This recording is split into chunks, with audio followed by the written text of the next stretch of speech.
Premier League is back with all its passion, drive and controversy and great players, of course, and controversies.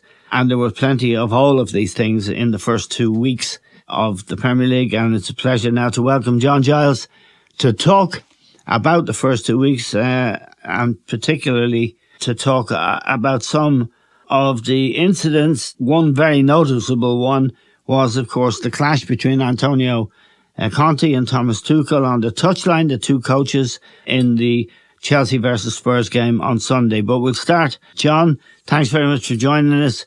I want to start with Manchester United, John. They're a club you played for. You won the Cup with Manchester United. You were there for 7 or 8 years. You played for the great Matt Busby. You played with Bobby Charlton and the great players of that time. It's not the first time, John, they've been in trouble, the kind of trouble they're in right now. And in fact, when you won the Cup in 1963, beating Leicester, Leicester had been favourites before the game, and your Manchester United team were in a relegation fight. So it's not unknown for United to be in trouble. They were a sort of trouble, Eamon. Not the trouble that they're in today. Yeah, it's different. I mean, that was a time like the Busby Babes. Obviously, we had the dreadful accident in 1958, and the team were getting back a bit. Now we had a bad season by Manchester United standards. Yeah, but went on to win the Cup, and then picked on from there. I mean, at the moment, looking at the match at the weekend, the Manchester United match, I've never seen a match like that. No, from never. Manchester United. Like they were reasonably bad in when I played, but nowhere near. No, and we know they got relegated in the early 70s. But the performance in the last two matches, and particularly at the weekend, I've never seen as bad as it is now. No, and there's no sign of it getting better, John. There was talk last week of Erik ten Hag, the new coach, signing Marko Arnautovic, who played for West Ham, played for Newcastle. He's been around.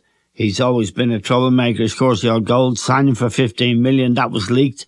That's not happening now, but he may also be trying to sign Rabiot, who played in the French team that won the World Cup. He was in that squad, along with a couple of other villains, Pogba, for example. How they won the World Cup, we'll never know. But Rabiot has been at Juventus. He started at PSG.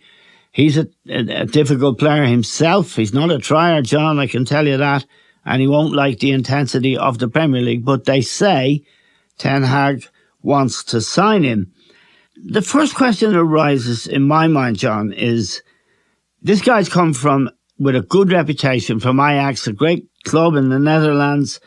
He's won whatever's to be won there and done well in the Champions League. But the intensity of that game on Saturday against Brentford, I think it may have taken him by surprise because they weren't up for it. They weren't prepared for it, and they couldn't deal with it.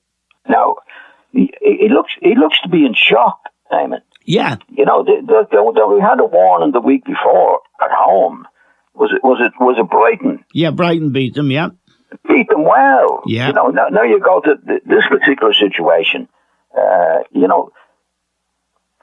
Obviously, we don't know what's going on there, Eamon. But the sign of his situation with Ronaldo is very, very poor. Yeah. And weak, I would suggest. Because just to explain for anyone who doesn't know, Ronaldo, there's been talk about him coming and going and being in the team, not being in the team. But he was in the team. He was taken off. He left the ground before the game ended. Now, that's a no-no, isn't it, John? Oh, totally. I mean, and then he picked him to start on Saturday. And then he's back in the team. Yeah. If you're talking about discipline in a club and somebody does what Ronaldo does, well, then he's out. And Ronaldo has made it known publicly, Eamon, that he wants to go. He doesn't want to be there. And he's still playing him. I mean, I think the obvious thing with you get rid of the troublemakers, and he has been a troublemaker, Ronaldo. As we know, Ronaldo's been a great player over the years, Eamon. But what's happening at Manchester United, he's a huge figure there. Yeah. And you can't do the things he's been doing. Say, I want to go and leaving the ground before him. He's obviously trying to get away. Well, what you have to do is say, right, off you go, kick him out, and start from scratch as far as he's concerned. Like, all the players are there looking at what's going on, Eamon, and that's how you get morale. I mean, when you talk about morale in the team, what is it? It's everybody being together, having a go for each other, the manager being in charge of the situation. Well, morale helps you win matches, obviously. We see the great teams over the years. So how could the morale be right at Manchester United if you got the Ronaldo situation on its own, never mind anything else? Yeah, I mean, the key to morale, John, is everyone is treated the same. Yes. Everyone, you respect the people you're working with and you show respect to each other. And that's a two-way street. And Ronaldo clearly didn't show respect. And you've got to, No, that's not behind the scenes, Eamon. We know that. We know there's some things that go wrong in the club, and you say, I wonder what it is. This is a situation that we know publicly what is happening with Ronaldo, and we don't know what else is happening behind the scenes, but we know that, and that's bad enough to be in trouble. And looking at him at the weekend, at the manager, I thought he was lost, Eamon. Yeah. I thought he was looking around him as if to say, what's going on here? And he's responsible for what's going on.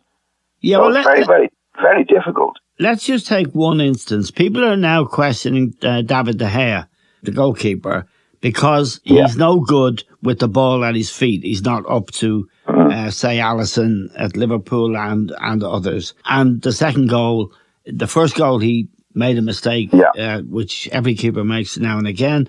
The second goal was playing out from the back. A short pass. Now, John, I looked at that before there was any goal scored. There was no way. Brentford were prepared. They had their men in position. There was no way you should even attempt to play out from there. I don't know if you agree with that, but I agree entirely with it, David. I'm totally against playing out from the back anyway, to be honest. Yeah. And I've seen some people judging De Gea by not being able to play out from the back. Yeah. He's a goalkeeper. He saves goals, Eamon. That's what goalkeepers are there for. And I think playing out from the back, no goalkeeper should be asked to play out from the back. No, obviously there are occasions where they can play out from the back and it's safe. But to be judged on playing out from the back is total nonsense. Well, you shouldn't be judged. You shouldn't be asked to do that in the first place. And I think, generally speaking, playing out from the back is not right. Most of the time, in my opinion, it's not right playing back. It's not safe playing out from the back. It's not the right thing to do, like playing out from the 6-yard line. Yeah. That's what I think. But if you have a goalkeeper, if I'm buying a goalkeeper and I want a goalkeeper that saves goals, Eamon. Yeah. Not playing out from the back. Right. I think it's ridiculous. For many people who regard themselves as modernists and people who are looking at the game as it is today, believe you're wrong. They think, and I don't agree with them. I agree with you. I was talking to Liam. We were talking to Liam earlier on, and I quoted Ancelotti and Real Madrid last season. I watched them a few times, and then we saw them in the Champions League, of course. Ancelotti, one of the greatest coaches in the game ever, and not playing out from the back now and again. But when the keeper had to put his foot under the ball and play a long ball, he played a long ball. But the argument is now, and I saw it on television being discussed last night before the Liverpool game, that if a keeper can't acquit himself reasonably well with the ball at his feet, he's toast. Well, look, everybody's entitled to their opinion, Eamon. I'm giving you my opinion. Yep. I think it's wrong. I think it's dangerous. I don't think there's any need for it. Of course, you can play out from, or so goalkeeper can get the ball and they break up an attack and the fullback makes a break out the writing its own out. There's no problem with that. I'm not saying to kick the ball all the time, but if it's on I mean, and sometimes, obviously, if somebody's on the edge of the box, a centre half for some reason, give it to him then. But I've seen balls being played out where it's dangerous, Eamon. Yeah, well, there's a good example for the second goal. The second Brentford goal was a classic example. All the United defenders were marked, and they were all standing around their own 18-yard box. Yeah, it can happen. I mean, there are times the goalkeeper, there's somebody on the edge of the box, the way the game goes, and he's on his own. Yeah, give it to him, turn on it, and away you go. We're playing it out. I mean, in De Gea's place, I don't think it was ever on to give the ball to Eriksen. No. Even from goalkeepers who are good kickers or good passers the ball, it wasn't on. The fellow was right behind him, Eamon. You know. Yes, no, absolutely. It was just... You don't do that. No. You keep away from danger and get it out. And there's no harm now and again. I think it's overdone, actually, playing out from the back. And I saw a match a couple of weeks ago, I think it was Everton played, and there was 2 long kicks out, and there was goals scored from it. Yeah. Now, I'm not saying goals are going to be scored all the time from kick-outs, but it can happen. But why put yourself in danger at the edge of the box, playing out from the 6-yard line? I'm against that in principle. Never mind the Hayes situation, who's not good at it. If I was signing a goalkeeper, Eamon, I'd sign a goalkeeper on what he could do saving goals. Yes. Not his distribution. No. Let me move on to the rest of the Manchester United story, John. They don't have the players, do they? I mean, when you look through the team, Manchester United are expected to play at a certain level. You know, I'm looking at a league table in front of me here, and Manchester United are bottom of the Premier League. But even if they had a top-class coach, you do need the players. And Ten Hag has indicated in the last 10 days, we need players. He said it publicly. So clearly there are players that he feels he needs, wants, and the Glazers won't give him the money, or whoever is calling the shots there. Well, that's what it looks like. You know, from the outside, that's what it looks like. But if you look at the group of players that he has, all you can do is make the most of what you've got. Yeah. And that's not the case. No. You know, I mean, they played Brentford the other day. Yeah. Right? Now, Brentford are a well-organised team, good manager doing what they're doing. But many of the Brentford players will get in the Manchester United team or get to Manchester United. Yeah. In other words, you can only judge a manager on what he has, and certainly he doesn't have a great deal of players, that's for sure. But they shouldn't be that bad, Eamon. Yeah. You know, they shouldn't be beaten by Brentford 4-0, and 4-0 down after 20 minutes, and also beaten the week before it. At home to Brighton, Brighton, you know, that shouldn't be happening. Okay, they're not the Manchester United that they were, but if you look at the group of players that he has, they're not perfect by any means, but they're better than they're showing. Right. That's all you can judge on. I mean, this is a manager coming in, a new manager. Well, you don't expect him to be winning the league, but you expect him to be beating Brighton and Brentford. That's what you expect, and that's not happening.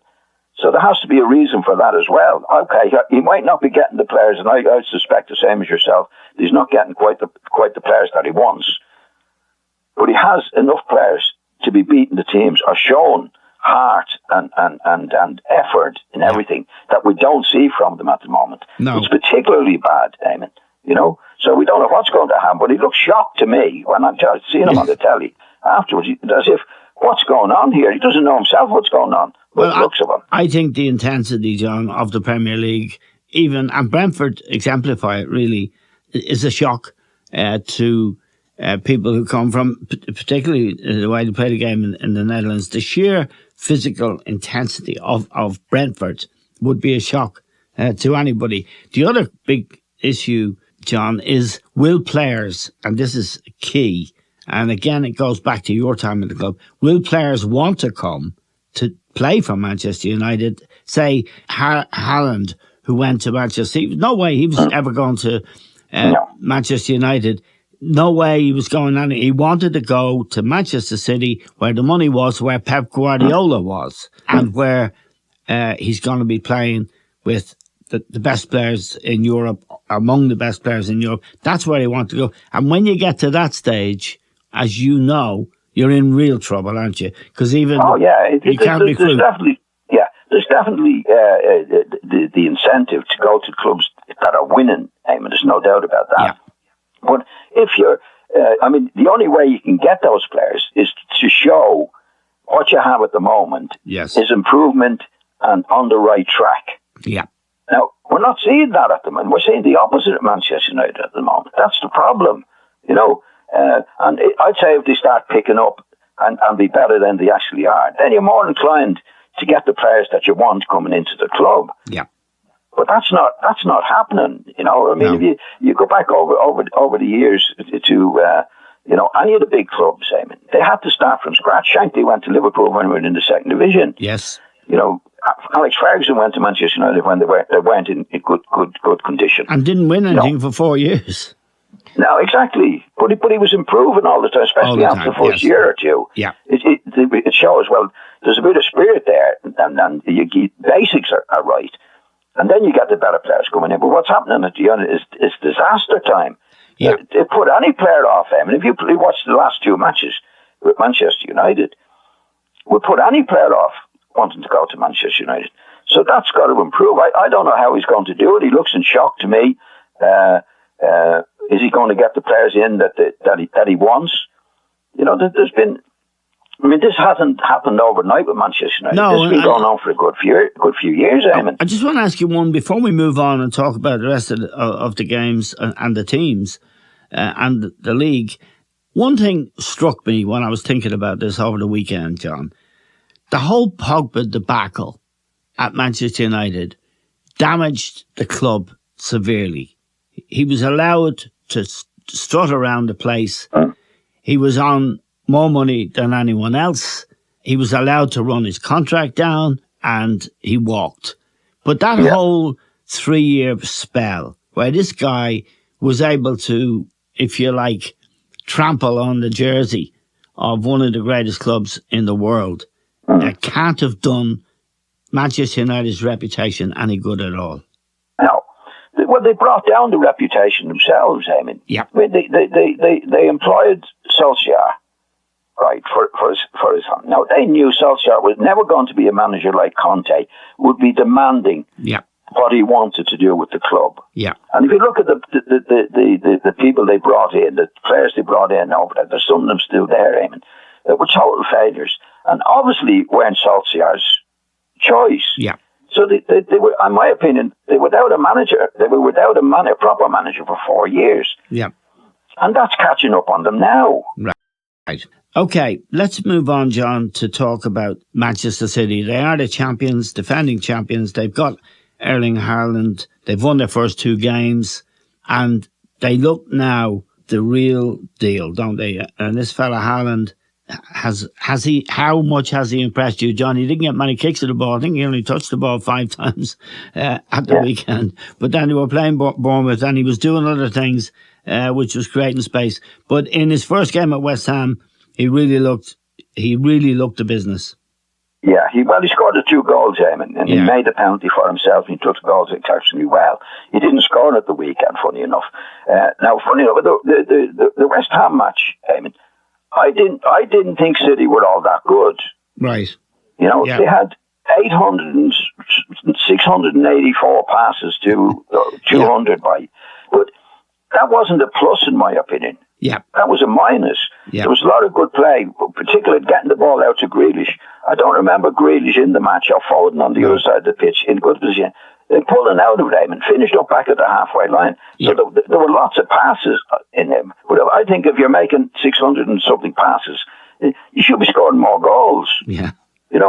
And now I didn't see them play. I only saw the highlights on Saturday, and obviously they weren't doing that because they were scoring the goals. Yeah. And Grealish didn't play. But against West Ham, I think West Ham have gone back a bit, by the way. That's by the way. But in this case, there was lots of passes out to the wingers, start again, finishing back in their own. And I thought, watching, if they're playing against better teams, and it was Haaland that changed the game for them on the day, on his own. Yeah, a brilliant I didn't really see it all the game at the weekend. And they won well and they scored more goals than they do. So I don't know if, like in my take on football, if you have wingers like they had, the idea of the midfield players, get us to wingers. When they get the ball, they're going to take the fullbacks on. Hopefully beat them, get to the end line, or do whatever they need to do to score goals. That wasn't happening. And watching the West Ham match, I thought, if they're playing against better opposition, right, it won't be good. Okay, well, we'll see as the we'll season... see that as we go along. Do you know what I mean? Yeah. But the Saturday they were okay. They played against Bournemouth and they won well. Yeah. But I think if they're playing against better teams, then they'll have to, if they're doing what they should be doing, getting out the win, and then really making progress from there, or trying to make progress from there. That's what they'll have to do. Now, obviously, against West Ham, they didn't do that. I thought that was a minus, despite the fact that they won. But they obviously did it at the weekend. Okay, let me ask you about one of the better teams that they will be playing against, Liverpool. John, we watched them last night. We talked during the match. And the first thing I want to talk to you about is Palace's goal.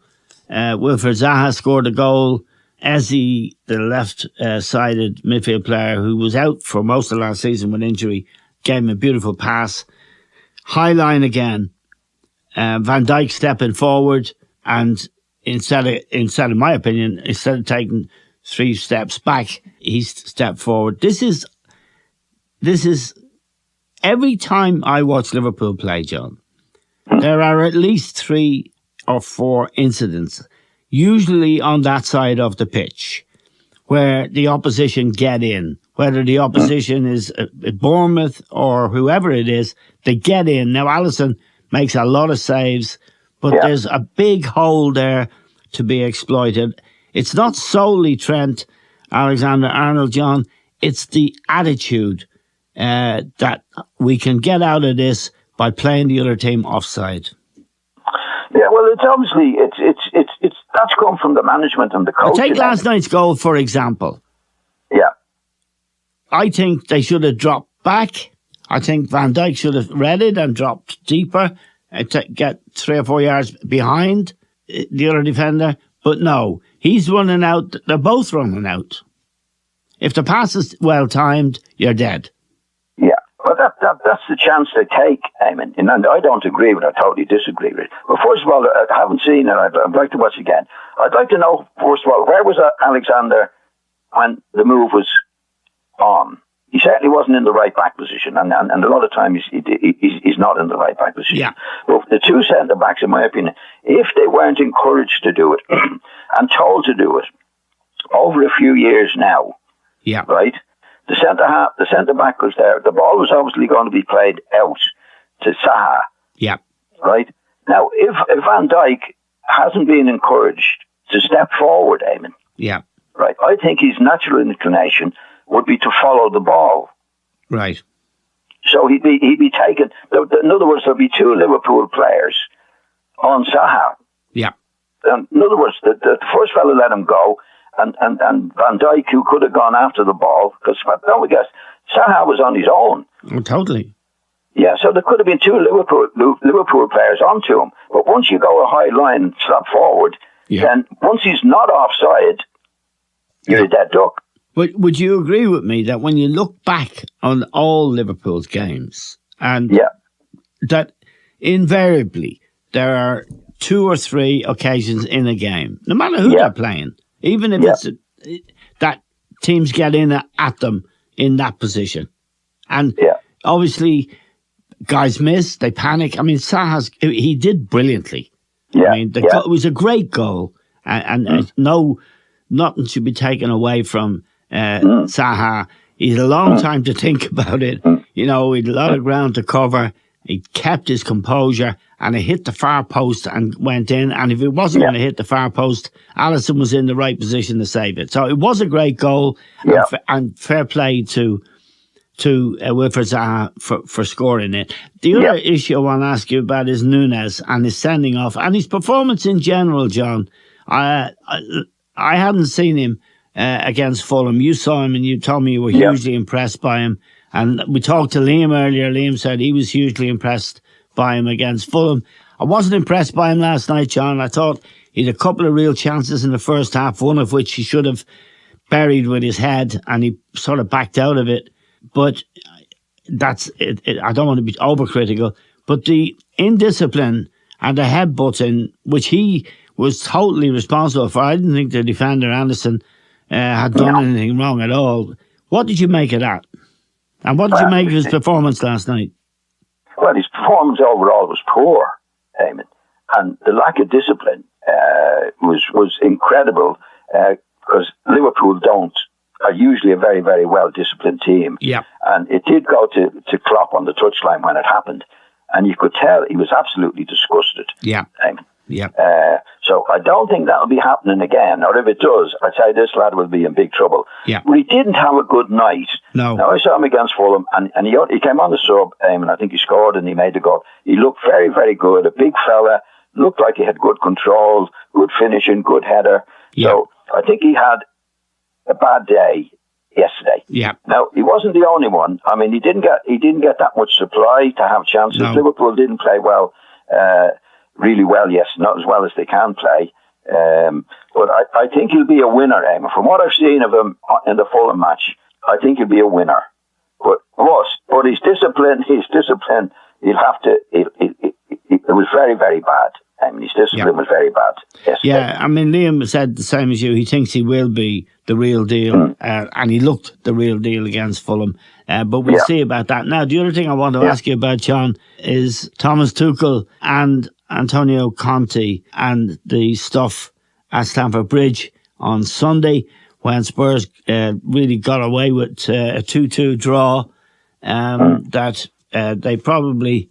they were extremely lucky to get away with a 2-2 draw, given the overall game and the extent to which Chelsea dominated midfield more than anywhere, John, didn't they? Chelsea were excellent. They were, yeah. Chelsea were excellent, but Spurs were excellent in their own way, Eamon. Yeah. In terms of this is Spurs at a time. Before Conte came in, Eamon, I think they would have been beaten 6-0. Yes. But they didn't. Yeah. They stuck at it. They got away with it a bit. They was a bit lucky, but they stuck at it. You know, they didn't. There was no. Well, we're beaten and we'll have to pack it in. There was none of that, and that's what Conte has brought to the club, and that's where you do get the results that they got the other day. Chelsea were by far the better team over the 90 minutes. Yes. But they stuck at it, Eamon, right to the 6 minutes and nearly 6 minutes into injury time. Yep. They never gave up on it. Never seen any of the players give up on it. They kept at it. And that's what good managers do. When he went into that club, or before he went into the club last year, Conte, they would have been 5 to 6-0 down. Yeah. And in a way, John, that takes us back to the Manchester United story, which is is that in the middle of last season, when they were talking about a new coach, he let it be known that he was up for it, but they let it be known what they felt, and what they felt was Conte's type of football was not suitable for Manchester United, which is incredible, really. When you think of what they now have, and the length of time they indulged Ole Gunnar Solskjaer for 3-4 seasons, that they wouldn't take Conte into the club, probably because he'd be too demanding in terms of signings and who was staying, who was going, and all of that stuff. Yeah, well, he's a real manager, Eamon. I think what they said at the time was he wouldn't suit the type of players we have. Yeah. You know, I mean, this is talk about arseways. Yeah. You know, he goes in and sees what he's got and gets rid of what he doesn't want and gets the ones in that he does want. So they're going to be his players, and maybe influence what the players that they had there that you wouldn't think would be influenced by a new manager. Yeah, that's what he's got in. I suppose he's allowed to do what he's done. I mean, he hasn't spent an awful lot of money. I think he's been terrific. And Manchester United slipped up badly because they didn't want somebody like him. Right. But anyway, but the match on the weekend, I thought it was a good game. I thought that Chelsea were excellent. But again, they hung in there, Spurs, right to the end. They hung in there and got away with it. Got away with a draw. Which if Solskjaer had been managing Spurs on Saturday, Eamon, they'd have been beaten about 8-0. Okay. Now, the the row between the coaches. First of all, let me say, I thought, and I was talking to Liam backed the draw, so did I actually. I thought the goal should have been disallowed. Højbjerg's Spurs' first goal. I did think Richarlison was in the eye line of the goalkeeper. I don't understand how it was allowed to stand, but it was. I think Anthony Taylor, the referee on the day, is the best referee in the Premier League consistently. He makes brave decisions. He nearly gets... all referees make mistakes. He makes fewer than most. However, Tuchel now says, and Chelsea, that they don't want him to referee any more of their games. And I know you have strong feelings, John, about Thomas Tuchel and all that nonsense that happened between him and Conte, which culminated with both of them getting red cards, and they'll be missing from the touchline for quite some time. Well, first of all, I think that the referees, Eamon, have been instructed to ease up on disallowing goals. Right. They're letting a lot happen this year that they didn't let happen last year. Yeah, I agree. Right? And tackling and fouling and that sort of stuff. Everything. Yeah. Yeah, right. But they're also letting stuff go. Yes, exactly. Because I think what's happened over the last few years is there's less goals being scored, right, because of some decisions of referee. And I think they've been told, loosen up on it. Right. That's right, I think. That's what because they're making decisions this season that they haven't been making before. And I think that might have been one of them. Okay. Right? Now, I think any manager's entitled to complain about when it happens, Eamon. Yeah. But it happens every week, and some in Tuchel's favour. Yeah. Now, I've been a big fan of Tuchel's, but to be honest, I was a little bit disgusted with him at the weekend. Yeah. I thought his team played extremely well, but I think his performance and his actions on the touchline were very, very, very, very poor. You mean when the scoreboard looked like a winning goal, when he went and raced up the touchline and did a Mourinho? Yeah, well, there's no need for that, and he's flying past Conte at that particular way. You know, I know managers are definitely they're bound to get excited. I mean, you can understand that they could be jumping up, but there's certain things you don't do. Right. You don't go running up the touchline and past the opposite manager and complain. If you go back over time with Chelsea, they'd have had incidents and decisions with VAR, Eamon. Yep. That were in their favour. Yep. And it's the same every week. Managers complain about VAR when it goes against them. When it goes for them, they never say a dicky word. Yep. But I thought his action, the last action in the game, was very bad when he was shaking hands with Conte and he held on to his hand. Yes, right. That's just total rubbish. Yeah. And of course he's disappointed because he scored in the last minute. That went against him. Well, look at the days it goes for him. Absolutely. When they score in the last minute. So you have to take it as it comes. You have to say, okay, it wasn't the day. But I thought his attitude and his approach, I've been a fan of his. You have been, yeah. I think he's done a great job at Chelsea, but I wasn't a fan of his on the weekend. And it's not like it's not like you to turn on someone. The other thing, of course, that arises there is, and Chelsea have been vocal about this, that they don't want Anthony Taylor, who I think is a very good referee, to be put in charge of any of their games in the future. That's not a tolerable situation at all. And it's unfair to this referee. I think this particular referee shows courage. And what's happened to him in this game gives you an idea why so many of the referees don't show courage. Because if you do show courage...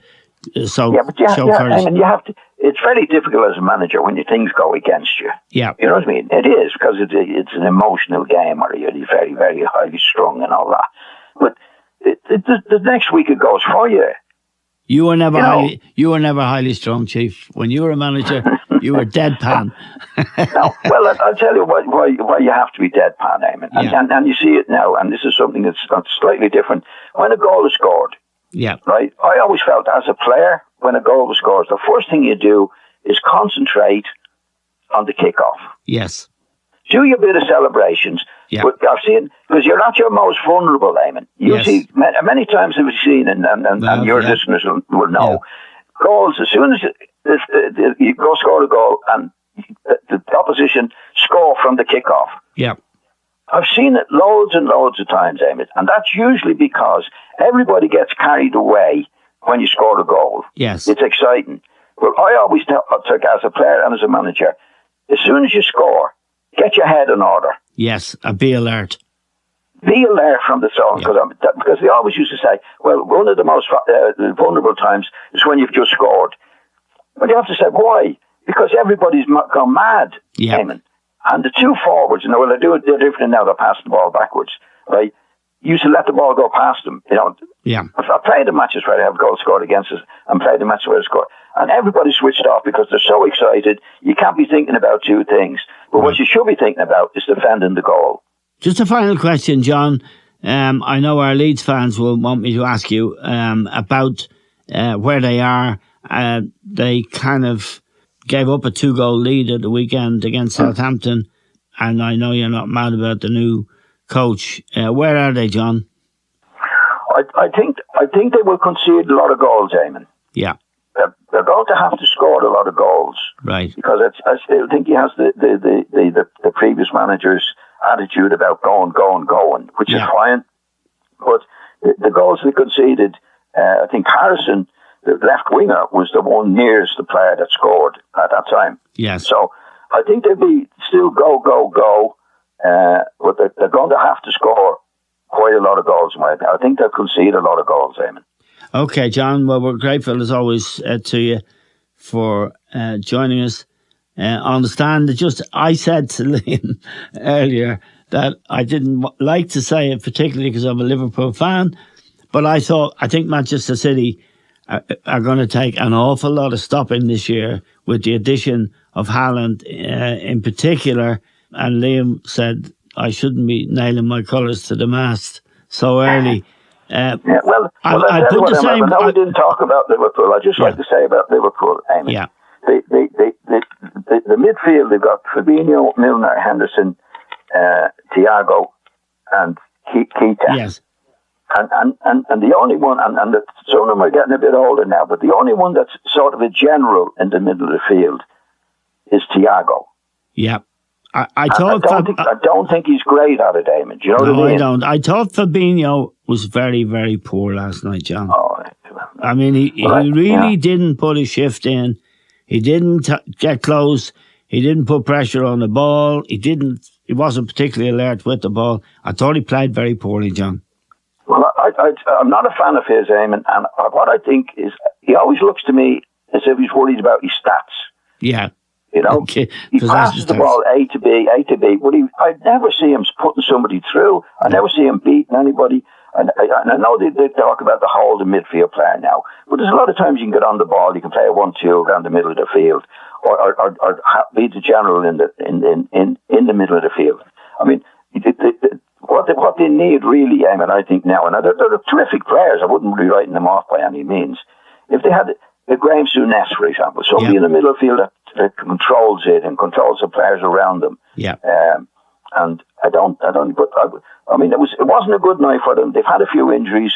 It's a long season, Eamon, and I wouldn't. It's too early to be nailing colours to masts. Yes. Okay. Definitely. Just a final point. This young fella Elliot, who is only 18, he's got a very bad injury last year when he was actually in the team. I love him. I think he's a really promising young player. I don't know if he caught your eye. No, he didn't. I've seen him before, Eamon. Yeah. No, he is a proper midfield player, in my opinion. Yeah. He'll take people on. He'll be dangerous from the middle field. He'll make the passes. He's only a kid. Yeah. But no, I think he has that.